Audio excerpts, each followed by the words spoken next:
¿Quién creó a quién? Desde que el ser humano levantó la vista al cielo y sintió miedo, empezó a imaginar compañía. No fueron los dioses quienes bajaron del cielo a presentarse, fuimos nosotros quienes los construimos para no sentirnos solos. ¿Fue Dios quien creó al ser humano? ¿O fue el ser humano quien creó a Dios? Dios es a la medida del paisaje. Si miramos el mundo con distancia, notamos un patrón que se repite una y otra vez. 1.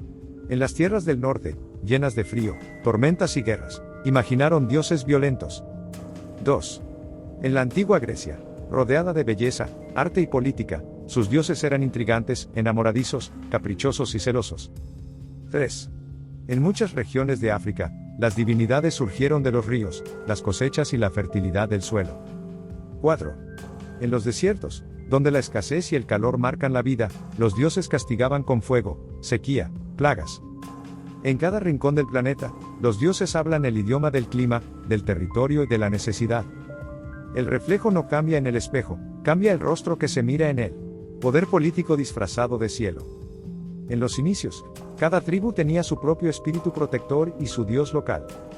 Pero cuando las sociedades crecieron y aparecieron los reinos, los imperios y los estados, también aumentó la necesidad de orden y control.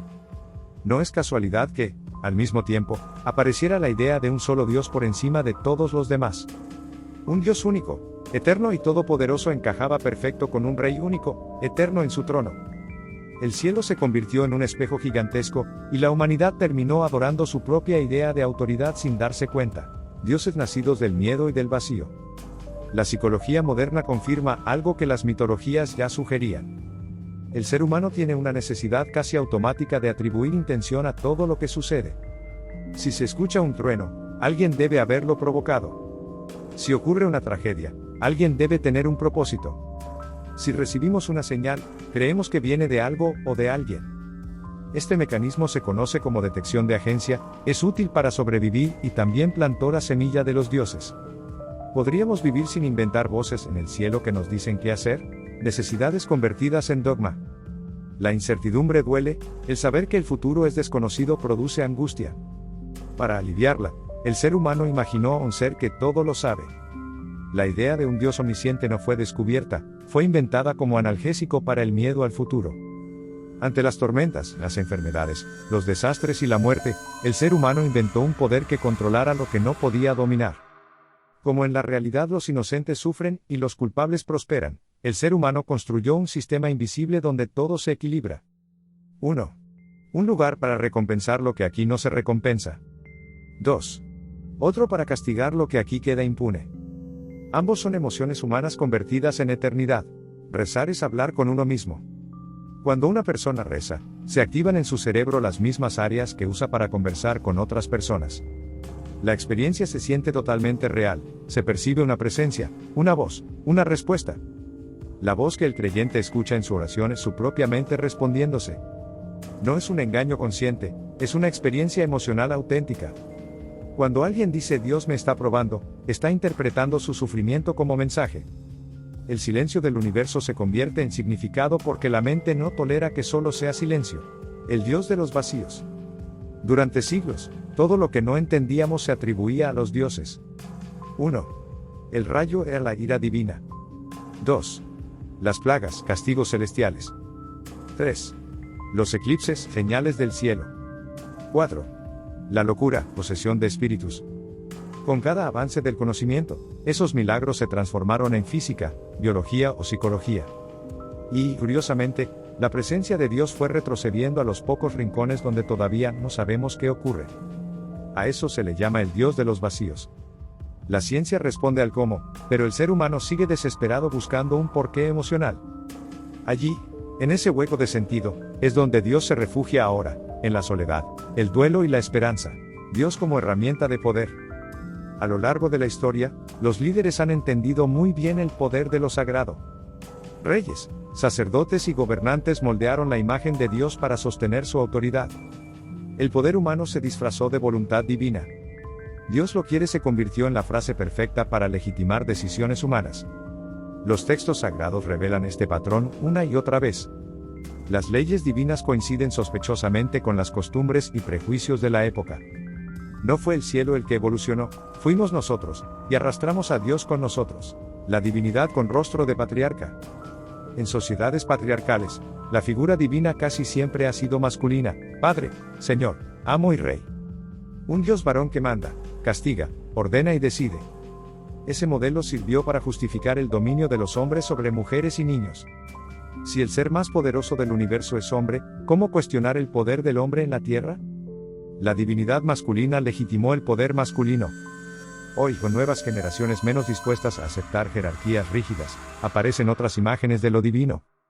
Un Dios sin género, más cercano, más compasivo, menos castigador. Es el mismo mecanismo de siempre, el ser humano rehaciendo su imagen a la medida de sus nuevas necesidades, reglas humanas coronadas como sagradas. La moral religiosa, que muchos consideran inmutable, también nace de la proyección. Lo que hoy se presenta como mandato divino comenzó siendo una estrategia de supervivencia y cohesión social. 1. Cuando un pueblo necesitaba unidad, llamó virtud a la obediencia. 2. Cuando necesitaba defensa, llamó pecado a la diferencia. 3. Cuando requería expansión, llamó sagrada a la guerra. Después, se elevaron esas decisiones humanas al cielo para que nadie se atreviera a cuestionarlas. Sin religión, seguimos proyectando. Podríamos pensar que el problema termina con dejar de creer. Pero incluso quienes se declaran ateos, muchas veces siguen usando el mismo patrón. Hablan del universo, del destino, del karma, como si fueran fuerzas con intención. Cambian el nombre de Dios, pero conservan la estructura, una voluntad invisible que organiza la realidad. La necesidad de creer no desaparece, solo cambia de forma. No dejamos de proyectar, solo cambiamos el lienzo. Cuando el reflejo se convierte en amo. El peligro aparece cuando olvidamos que fuimos nosotros quienes creamos la imagen que ahora nos domina. Cuando el ser humano olvida que Dios es un reflejo, empieza a obedecer su propia creación como si fuera un amo externo. En nombre de ese Dios se han justificado guerras, discriminaciones, persecuciones, castigos y silencios.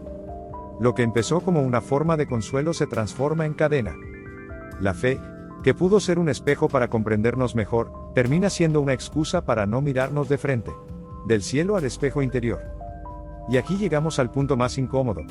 Y también más liberador. ¿Existe realmente un Dios fuera de la mente humana? ¿O solo distintas versiones de nuestro propio reflejo? Si entendemos que Dios es una proyección, no tenemos por qué destruir la esperanza, al contrario, podemos recuperarla. Si el amor, justicia, compasión, son nuestras mejores cualidades ampliadas hasta el infinito, entonces la responsabilidad vuelve a nosotros. 1. No necesitamos un juez celestial para ser justos. 2. No necesitamos un paraíso para buscar belleza. 3.